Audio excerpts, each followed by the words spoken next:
ગુજરાતમાં આ વખતે ભારતીય જનતા પાર્ટી જીતની હેટ્રિક નથી મારી શકી. ગેનીબેન ઠાકોરની જીત થઈ છે અને 5 લાખથી વધારેની લીડ સાથે જીતવાનો ભારતીય જનતા પાર્ટીનો દાવો જ રહ્યો છે. પરંતુ સૌથી વધારે સેટબેક જેને કહી શકાય એ સેટબેક છે આમ આદમી પાર્ટી માટે, કારણ કે આમ આદમી પાર્ટીને ઉમ્મીદ હતી કે ચૈતર વસાવા તો જીતશે જ, એક જ ચાલે ચૈતર જ ચાલશે, આ દાવો પણ આમ આદમી પાર્ટીએ જ કર્યો હતો. અને અત્યારે આપણી સાથે આમ આદમી પાર્ટીના ગોપાલ ઇટાલિયા સ્ટુડિયોમાં જોડાયા છે. ગોપાલભાઈ, આમ આદમી પાર્ટીએ દાવો તો કર્યો હતો, પરંતુ એ દાવો ક્યાંક સફળ નથી થયો એવું કહી શકીએ?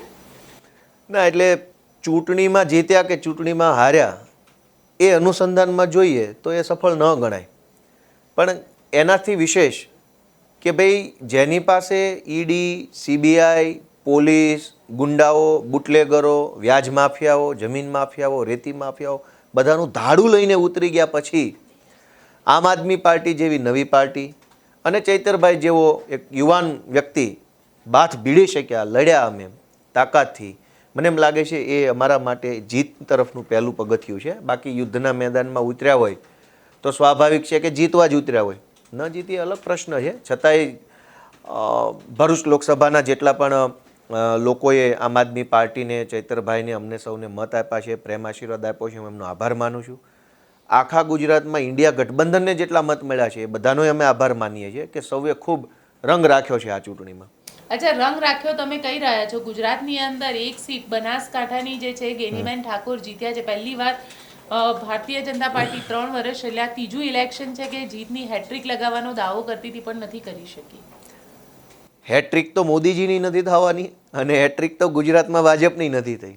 બધી હેટ્રિકો એટલે મતલબ જે અહંકારની ભાષા ભાજપ બોલવા લાગ્યા, 400 પાર લઈ આવું, 5 લાખની લીડથી લઈ આવું, બંધારણ બદલી નાખીએ, લોકશાહી ખતમ કરીને, આ બધા જ અહંકારનું ઉતારવાનું કામ દેશની મહાન જનતાએ કર્યું છે. એટલે આ આખી ચૂંટણી જો જોઈએ તો લોકોએ ભાજપને જે હવા ભરાઈ ગઈ હતી કે ભાજપવાળા અજેય છે, મતલબ આનો કોઈ દિવસ પરાજય નહીં થાય એવા કોઈ વ્યક્તિઓ છે, એ જે એમની જે અહંકારી માનસિકતા હતી એની હવા કાઢી નાખી છે. આ દેશમાં ભારતની જનતા સિવાય કોઈ અજેય નથી, જનતા જ અજેય છે ખાલી, બાકી બધાનો પરાજય શક્ય છે, સંભવ છે. આ દેશે 2024માં જ બતાવી દીધું.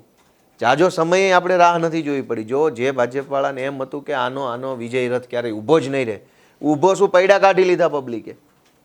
આ દેશની ચૂંટણીમાં શું થયું, ઉત્તર પ્રદેશમાં શું થયું, અયોધ્યામાં શું થયું, પૈડા કાઢી લીધા. વિજય રથ ઊભો નહીં રહે એવી વિકૃત માનસિકતા સાથે દોડતા હતા ભાજપવાળા અને લોકોએ જો રથના પૈડા કાઢી લીધા. તો એના ઉપરથી આપણે શીખવું પડે, સમજવું પડે કે ભાજપનો અહંકારને ઠેકાણે લાવવા માટેનું કામ દેશની જનતાએ કર્યું છે. એમાં અમે કેટલી સીટ જીત્યા અને કેટલી ઓછી જીત્યા એ કંઈ બહુ વધારે મહત્વનું નથી. હા, અમે લડતા હોઈએ તો અમારી આશા તો હોય જ કે અમે જીતીએ, પણ નથી જીત્યા એના કરતાં અમને ખુશી એ વાતની છે કે દેશનું બંધારણ જીત્યું, દેશની લોકશાહી જીતી છે. તમે આને જીત કહી રહ્યા છો, દેશની જીત કહી રહ્યા છો, પરંતુ સવાલ અહીંયા એ ઊભો થઈ રહ્યો છે કે જે રીતે, કારણ કે ચૂંટણીમાં ક્ષત્રિય આંદોલન એક સૌથી મોટો મુદ્દો હતો. તમને શું લાગી રહ્યું છે કે ક્ષત્રિયોના કારણે આ જે રિઝલ્ટ આવ્યા છે એ રિઝલ્ટ એના કારણે આવ્યું? કારણ કે ક્ષત્રિયોની અસર ગુજરાતમાં જે થઈ એના કરતાં રાજસ્થાન અને યુપીની અંદર એ આંદોલનની અસર વધારે જોવા મળે. હું તમને એક તો ગુજરાતમાં ક્ષત્રિય આંદોલનની અસર નથી થઈ એવું કોઈ કહેતું હોય તો એમને ભગવાન સુખી રાખે, આપણે એને કાંઈ ટીકા ટિપ્પણી નથી કરવી. સૌથી પહેલાં તો ક્ષત્રિય આંદોલનના કારણે જ જે ભાજપવાળા આ ગુજરાતમાં CR પાટીલને એ બધા આસમાનમાં ઉડતા હતા અને દાવાઓ કરતા હતા 5 લાખની લીડથી જીતું. 5 લાખનું ભૂત ઉતારવાનું કામ જ તો રાજપૂત સમાજે કર્યું ગુજરાતમાં. નહીંતર તો આમને તો ભૂત વળગ્યું હતું 5 લાખનું કે 5 લાખથી જીતું. અને 5 લાખથી જીતવા માટે માત્ર મહેનત નહીં, દુરુપયોગ સત્તાનો એટલો કરે. પોલીસ, ગુંડા, બુટલેગરો, માફિયાઓ, ફોર્મ પાછા ખેંચાવડાવી લેવા, ફોર્મ રિજેક્ટ કરાવી નાખવા, બધી જ સામનામ દંડભેદનો ઉપયોગ કરી નાખ્યો હતો. કેમ કે ભાજપવાળાને પાટીલને ભૂત વળગ્યું હતું 5 લાખની લીડથી જીતવાનું. ક્ષત્રિય સમાજે ભાજપનું ભૂત ઉતારવાનું કામ ચાલુ ચૂંટણીએ કર્યું અને આજે પરિણામ આપણી સામે છે. અમિત શાહે ગુંડાગીર્દી કરી અને 4-5 લાખ મતથી જીતી ગયા. એ સિવાય કયા ભાજપવાળાએ 5 લાખ મત મળ્યા છે? CR પાટીલને મળ્યા છે વડોદરામાં. તો ત્યાં તો રાજપૂત સમાજ જ નથી ને. સી.આર. પાટીલ જે વિધાનસભા લોકસભામાંથી ચૂંટણી લડે ત્યાં રાજપૂત સમાજની એવડી મોટી સંખ્યા જ નથી. જ્યાં એમની સંખ્યા હોય ત્યાંની જ આપણે ચર્ચા કરી શકીએ ને. જ્યાં જ્યાં માનો કે સાબરકાંઠામાં સંખ્યા ન હોય તો આપણે કેવી રીતે બોલી શકીએ? એટલી મોટી નિર્ણાયક સંખ્યા ન હોય તો, અથવા કોઈ બી છોટાઉદેપુર લઈ લો કે વલસાડ લોકસભા લઈ લો, નિર્ણાયક સંખ્યા ન હોય ત્યાં તો ચર્ચા જ ક્યાં કરવાની આવે? પણ ગોપાલભાઈ, અહીંયા સવાલ એ ઊભો થઈ રહ્યો છે કે જે રીતે આ ચૂંટણી લડાતી હતી અને ચૂંટણીની અંદર જે રીતે, કારણ કે બધા જ મુદ્દા ભૂલાઈ ગયા, જનતાના મુદ્દા જ ભૂલાઈ ગયા હતા અને માત્ર ક્ષત્રિય આંદોલન એકમાત્ર મુદ્દો રહ્યો હતો. વિપક્ષ એટલે કે તમે લોકોએ પણ એનું બેનિફિટ લેવાનો તો પૂરેપૂરો ઉપયોગ કર્યો. એમાં બેનિફિટ લેવાનો અમે કોશિશ કરીએ એવું કાંઈ હોય નહીં. ક્ષત્રિય સમાજ છે એ વર્ષોથી સત્તા ચલાવનારો સમાજ છે. સરકારો જ એમની હતી, રાજા જે હતા એ રાજનીતિને, સરકારોને, જનતાને વારસાગત રીતે જાણવાવાળા લોકો. અમે કંઈ એમનો ફાયદો ઉઠાઈ લઈએ, લાભ લઈ લઈએ, એ વાતમાં કંઈ બહુ દમ નથી. એ તો વારસાગત રીતે સત્તામાં રહેલા માણસો છે.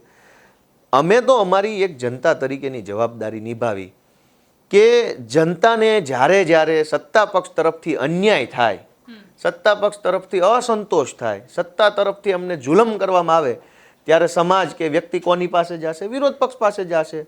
અને સમાજ ન જાય તોય વિરોધ પક્ષની તો એ જવાબદારી છે જ કે સત્તાથી દુઃખી થયેલો, સત્તાથી તરછોડાયેલો કે સત્તાથી ત્રાસ પામેલા વ્યક્તિને મદદ કરવી એ અમારું કામ છે. કાલ કદાચ અમે આ ગુજરાતની સત્તામાં બેઠા હોઈએ અને કોઈને અમારાથી તકલીફ પડે તો ક્યાં જશે? એ તો ભાજપ કે કોંગ્રેસ પાસે જશે. ત્યારે તો રાજપૂત સમાજને સત્તાથી અન્યાય થયો, સત્તાથી મનદુખ થયું તો બહુ સ્વાભાવિક અને સહજ છે કે સત્તાનો જે કંઈ સામે ઊભેલો માણસ હોય એ બંને સાથે મળી અને સત્તા જેનાથી અન્યાય થયો છે એની સામે લડશે. તો અમે તો એવી રીતે બધા, કાલ સવારે ખેડૂતને તકલીફ થશે તો અમે તો એની હારે ઊભા રહીશું. પેપર ફૂટ્યું ત્યારે અમે એ છોકરાઓ સાથે હતા અને હું, નિશુદાનને અમારી આખી ટીમ જેલમાં 15 દિવસ રહી. તો ગુજરાતમાં જ્યારે જ્યારે જેને જેને ભાજપની સરકારથી અન્યાય અત્યાચાર થશે એની સાથે અમે હશું. એમાં કાંઈ અમારે ફાયદો લઈ લેવો છે અને લાભ લઈ લેવો એવું કાંઈ હોતું નથી. લોકો સમજદાર છે, એમને ખબર છે એમણે શું કરવાનું છે. અચ્છા, તમે કહી રહ્યા છો કે લોકો સમજદાર છે, પણ જે રીતે બીજેપી 400+ નો દાવો કરી રહી હતી, તમને લાગે છે કે લોકો એ પણ સમજી ગઈ? દેશની જનતાએ 400+ હવા કાઢી નાખી છે. પહેલાં તો આપણે એ સમજીએ કે આ ચૂંટણીમાં ભાજપની સરકાર બનશે, કોંગ્રેસની સરકાર બનશે, આની બનશે, તેની બનશે, એ તો બહુ એક જે નજર સામે સ્પષ્ટ દેખાય છે એ ઘટના છે. વાસ્તવમાં ભાજપે જ્યારે પહેલા દિવસે 400નો નારો આપ્યો ત્યારે એ 400 સીટ લાવવા પાછળનો જે બદ ઈરાદો હતો, ખરાબ ઈરાદો હતો, એ ધીમે ધીમે ચૂંટણી પ્રચારમાં બહાર આવ્યો. ભાજપના અનેક ઉમેદવારોએ પોતાના ભાષણમાં એવું કહેવાનું શરૂઆત કરી કે 400 સીટો આપો, અમારે બંધારણ બદલવું છે. આવું ભાજપના કેટલાય ઉમેદવારો બોલ્યા. એનો મતલબ એમ છે કે ચૂંટણી જાહેર થયા પછી ધીમે ધીમે દેશ આખાને ખબર પડી ગઈ કે 400 સીટો લાવવા પાછળનો ઈરાદો સારો નથી, બદ ઈરાદો છે. ભાજપ 400 સીટો લાવીને બંધારણ બદલવા માગે છે એવી આખા દેશના લોકોને જાણ થઈ. એટલે આજે ચૂંટણીના જે પરિણામો આવે છે અને ભાજપ 400 છોડી દો, બહુમતી એ નથી પહોંચતું ભાજપ. એનડીએ અલગ વાત છે, પણ બીજેપીના સિમ્બોલ ઉપર 272 સીટો નથી આવતી. એનો સ્પષ્ટ સંદેશ એવો છે કે દેશની જનતાએ સજા કરી ભાજપને, કે જે વ્યક્તિ આ દેશમાં બાબા સાહેબનું બંધારણ બદલવા માટેનું સપનામાંય વિચાર કરશે અને દેશની જનતા સજા કરશે. બંધારણ મહાન છે આપણું. તો ભાજપે એ વિચાર કર્યો કે 400 લાવીને બંધારણ બદલી નાખું. સજા કરી હોત તો પછી આટલી બી સીટ ના આવી હોત ને. જે રીતે કોંગ્રેસનો હાલ થયો એવી રીતે ભાજપનો હાલ થયો હોત. એટલા માટે એવો હાલ નથી થયો બેન કે ભાજપે CBI, ED, IT, police, NIA અને એ સિવાય ઉદ્યોગપતિઓ, એ સિવાય શેર બજાર, બધા જ પ્રકારના સામદામ દંડ ભેદનો ભયંકર ઐતિહાસિક દુરુપયોગ કર્યો. સરકારમાં કોઈ માણસ રહે તો 5-25% પોતાની ફાયદાની કામ કરતો હોય એ બહુ સ્વાભાવિક રીતે જોયું, પણ આણે જે દુરુપયોગ કર્યો એ હદ વટાવી નાખ્યો. આઝાદી પછીના ભારતમાં પહેલીવાર આટલો દુરુપયોગ તમામ સરકારી તંત્રનો કર્યો, એટલે આટલી સીટો આવી. આ જ ઇલેક્શન કમિશને કેટલી બધી બેદરકારી દખાવી. ભાજપના લોકો બેફામ કોમવાદી સ્પીચો બોલતા હતા, નફરત ભરેલી સ્પીચો બોલતા તો એને નહોતા રોકતા. વિરોધ પક્ષોમાં સહેજ અવાજ કરે તો તરત ઈસીની નોટિસ આવતી હતી. આટલું બધું હોવા છતાંય તમે જુઓ કે દેશની જનતાએ ભાજપને સજા આપી. સહેજ જો ન્યુટ્રલ હોત, બધી જ સરકારી સંસ્થા ન્યુટ્રલ હોત તો આ પરિણામ છે એ સજા એટલે ભાજપ 50 સીટોએ ઊભું રહી જાત કદાચ. અરવિંદ કેજરીવાલને જેલમાં પૂરવામાં આવ્યા ચાલુ ચૂંટણીએ. આવું તો દેશના ઇતિહાસમાં નથી. ઝારખંડના મુખ્યમંત્રીને ચાલુ ચૂંટણીએ જેલમાં મોકલી દેવામાં આવ્યા. એ સિવાય અનેક નેતા, સાઉથના અનેક નેતાને, અનેક મંત્રીને જેલમાં પૂરવામાં આવ્યા. મહારાષ્ટ્રની અંદર શિવસેના પાર્ટી તોડી નાખી. ઉદ્ધવ ઠાકરે પાસેથી નિશાન છીનવી લીધું અને એકનાથ શિંદેને આપી દીધું. મહારાષ્ટ્રમાં એનસીપી પાર્ટી તોડી નાખી. દુનિયાભરની દાદાગીરી, ગુંડાગીરી કર્યા પછી આ રિઝલ્ટ આવ્યું છે. જો આ દાદાગીરી ન કરી હોત તો વિચારો કે દેશની જનતાની સજા કેવડી મોટી હોત. તો જે ભાજપે દેશનું મહાન બંધારણ બદલવાની હિંમત કરી, વિચારવાની તે કે બદલવું છે, એને દેશની જનતાએ સજા આપી છે આ ચૂંટણી દ્વારા.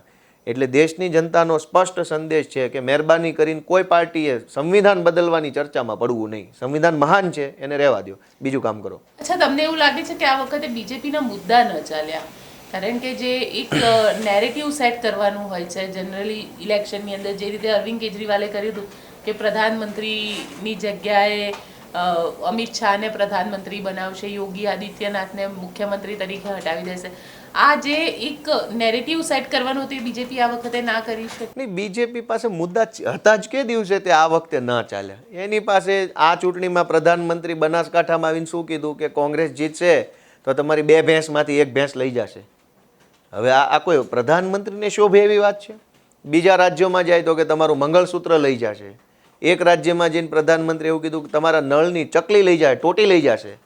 એક રાજ્યમાં જઈને કે તમારી ગાડીમાં 2-4 પૈડા છે, 2 પૈડા કોંગ્રેસ કાઢી જશે. એટલું વાહિયાત કક્ષાના નિવેદનો, એટલા હલકામાં હલકી કક્ષાના મજાકિયા નિવેદનો વડાપ્રધાન ભાષણમાં બોલતા હોય તો આમાં મુદ્દાની ચર્ચા જ ક્યાં આવી? વડાપ્રધાને મોંઘવારી, રોજગારી, ભારત છે એ આવનારા 5 વર્ષોમાં કેવું બનશે, વિશ્વ સ્તરે ભારતની શું ઓળખ રહેશે, દેશની અંદર શું નવા પ્રકારની વ્યવસ્થાઓ, એને લઈને ભાષણ કરવાનું હોય. એના બદલે ભેંસો લઈ જશે ને બકરીઓ લઈ જશે ને આવા ભાષણ વડાપ્રધાન 10 વર્ષ રહ્યા પછી બોલે તો દેશની જનતાને એટલી બધી તો કોઈએ ભાજપવાળાએ મૂર્ખ ન સમજવા જોઈએ. આજે જનતાએ પોતાની સમજણનો પરિચય બતાવી દીધો. ભાજપવાળાને એમ હતું કોઈને કંઈ ખબર નથી પડતી. આજે જનતાએ પોતાની સમજણ બતાવી અને એવી સમજણ તમે જો ઉત્તર પ્રદેશમાં જ્યાં આ ભાજપવાળા આખી ગેંગ છે જ્યાં તૂટી પડી ત્યાં તમે જુઓ. એટલે અચ્છા, તમને શું લાગે છે કે ઉત્તર પ્રદેશમાં લોકોએ કેમ જાકારો આપ્યો? ઉત્તર પ્રદેશમાં મારો બહુ અનુભવ નથી એટલે ખોટી હું કોઈ વાર્તા કરું એનો અર્થ નથી, પણ મને એમ લાગે છે કે ભાજપે જે અહંકાર કરવાની કોશિશ કરી કે આટલી સીટો જીતી જાઓ, આમ કરી નાખું, તેમ કરી નાખું, બંધારણ બદલી નાખું, કોઈ પણ પાર્ટી તોડી ફોડી નાખીએ, કોઈ પણ નેતાને જેલમાં પૂરી દે, કોઈ પણની ઉપર રેડ પડાવી દે, પાર્ટી બદલાઈ નાખે. આ બધી વસ્તુથી જનતા ખૂબ દુઃખી થઈ કે આ માટે સરકાર નથી બનાવી કે તમે આખા દેશની બધી જ પાર્ટી તોડી ફોડીને તમારામાં લઈ લો. આ તાનાશાહીનો સ્પષ્ટ સંદેશ લોકો સુધી પહોંચ્યો કે ભાજપ તાનાશાહી તો કરે છે. તમે જો બધી જ પાર્ટીના નેતાઓ પર ઈડીની રેડો પડાવી અને દેશની તમામ વિપક્ષી પાર્ટીના નેતાઓએ ભાજપવાળે પોતાનામાં લીધા છે. ઝારખંડમાં જેએમએમમાંથી નેતા લીધા, ટીએમસીના નેતા લીધા, એઆઈડીએમકેના લીધા, ડીએમકેના લીધા, શિવસેના, એનસીપી, સમાજવાદી પાર્ટી, બધી જ પાર્ટીના નેતાઓને ઈડીથી ડરાવીને પોતાનામાં લીધા. તો લોકોને નથી ગમતું કે તમે આટલી બધી તાનાશાહી શું કામ કરો છો? જો કોઈ ભ્રષ્ટાચારી છે તો કમસે કમ એને જેલમાં મોકલો, તમારી પાર્ટીમાં શું કામ લો છો? તો લોકોને ઉત્તર પ્રદેશમાં આ વાત નથી ગમી કે એક વખત બીજેપી વિરોધ પક્ષની કોઈ પણ પાર્ટીના નેતા ઉપર રેડ પાડે ઈડી, પછી ભ્રષ્ટાચારી આખી ટીવી છાપામાં છપાઈ જાય અને મહિના પછી એ માણસ ભાજપમાં આવી જાય. આ મોડસ ઓપરેન્ડી લોકોને દેખાય. બધા રાજ્યોમાં મોડસ ઓપરેન્ડીથી કામ થયું. બધા રાજ્યોમાં ઈડી આવે, ભ્રષ્ટાચાર થાય ને મહિના પછી માણસ જોડાઈ જાય. તો લોકોએ વિચાર્યું કે ભ્રષ્ટાચારી હોય તો સજા કરો. તમારી પાર્ટીમાં શું કામ લો છો ભાજપમાં? ગુજરાતમાં શું થયું? જેને કુંવરજીભાઈ હોય કે જવાહરભાઈ હોય કે જે કાંઈ વ્યક્તિઓને ભ્રષ્ટાચારી કહેવામાં આવતા હતા ભાજપ દ્વારા, એ બધા ભાજપમાં છે.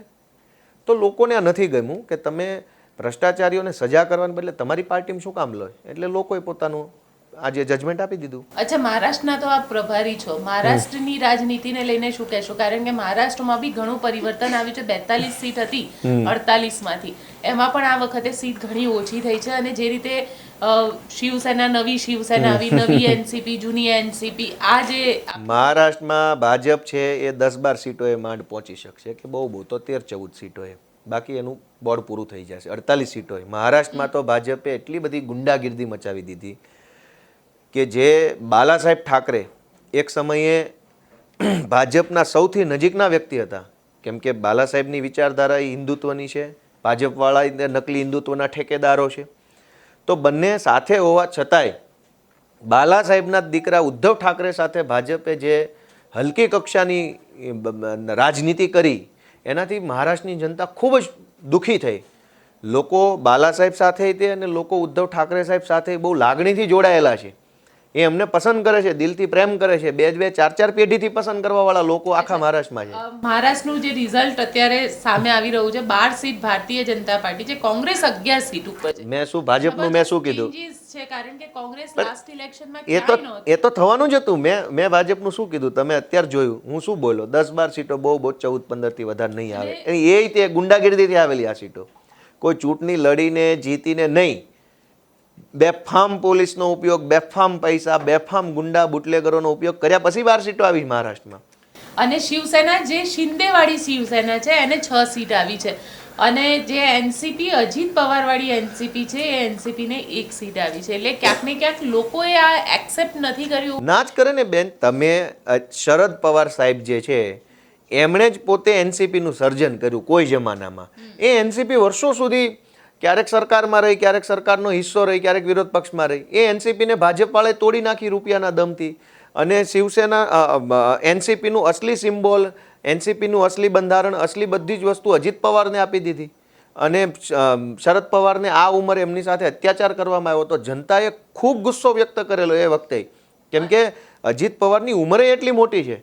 તો લોકોએ ભાજપે જ્યારે આ દુષ્કૃત્ય કર્યું ત્યારે મહારાષ્ટ્રમાં હું સતત આવતો જતો ત્યારે લોકો લિટરલી ગાળો કાઢી ભાજપવાળાને કે ચૂંટણીના લાગમાં આવવા દો તમને, તમે આ બુઢા માણસને આટલો બધો ત્રાસ આપો છો. લોકો લિટરલી ગુસ્સે હતા કે ચૂંટણી આવે એટલે આ લોકોને પાડી દેવા. એક ઇલેક્શનના રિઝલ્ટ જે છે તેને બધાને સરપ્રાઈઝ કરી દીધા અને એ છે અમેઠીનું રિઝલ્ટ. અમેઠીમાં સ્મૃતિ ઈરાની હારી ગયા છે.